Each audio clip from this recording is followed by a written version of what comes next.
हम सब यूथ जो होते हैं, हम इस दौर में होते हैं, हम चाहते हैं कि हमें बहुत कुछ बड़ा करना है, हम ना जाने बहुत सारे अननेसेसरी और ऐसे जॉब पकड़ लेते हैं, कामों में घुस जाते हैं, फिर हमें 4-5 साल बाद 10 साल बाद रियलाइज़ होता है ये तो मेरे लिए था ही नहीं। अभी तक अडेप्ट नहीं किया है बहुत लोगों ने, तो अभी के इसमें ध्यान करते तो आउटडेटेड हो गए, या फिर वैसा बोलते थे फ्रेंड्स कि क्यों कर रही हो, तू तो अभी कितनी छोटी है, तुझे ध्यान करने की क्या ज़रूरत है। तो मेरे पास सिर्फ एक ही क्वेश्चन था कि मुझे कोई भी सिर्फ मेरे क्वेश्चंस का आंसर दे दे।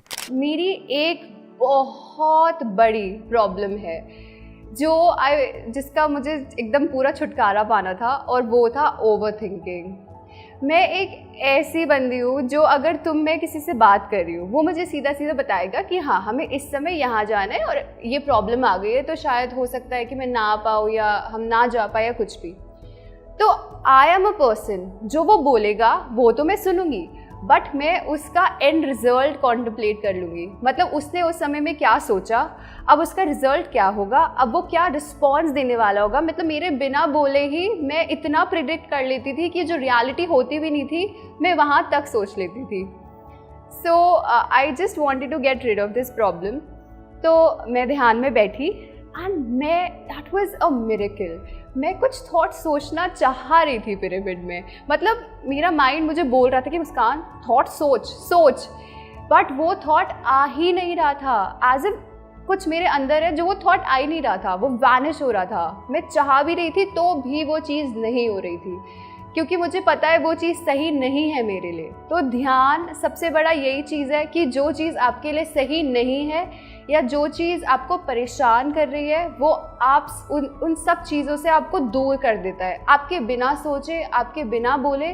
बिकॉज आपके सोल को अंदर से पता होता है कि आपको ज़िंदगी में क्या चाहिए, आपको कहाँ जाना है।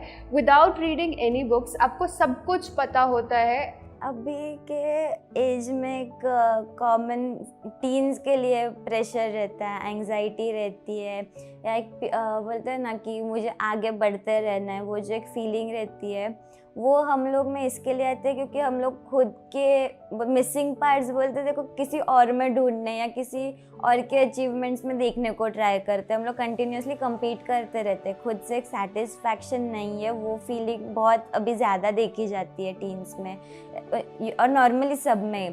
तो खुद को जानो, अगर आप खुद को पहचानने लगोगे तो आपको पता चलेगा खुद के बारे में कि मेरे लिमिट्स क्या है, मुझे क्या पसंद है। और जब आपको एक क्लियर विजन रहेगा अपने बारे में, तो आपको वो बाहर की भागदौड़ में ना एग्जॉस्टेड फील नहीं होगा, आपको अच्छा लगेगा। और इसकी वजह से और वो जानने के लिए आपको मेडिटेशन, सज्जन सांगत्य और बुक्स पढ़ना बहुत हेल्पफुल रहेगा। तो get to know yourself and meditate. मुझे काफ़ी सारी बीमारियां लगनी शुरू हो गई, मैं डिप्रेशन में जाना शुरू हो गया। तो मेरे पास सिर्फ एक ही क्वेश्चन था कि मुझे कोई भी सिर्फ मेरे क्वेश्चंस का आंसर दे दे, मुझे बता दे कि कौन सी जगह है जहाँ मुझे जाना है, कौन सी क्या चीज़ है जो मुझे करनी है, क्या पर्पस ऑफ लाइफ है मेरा। और उसको समझते समझते मुझे धीरे धीरे ध्यान मिल गया।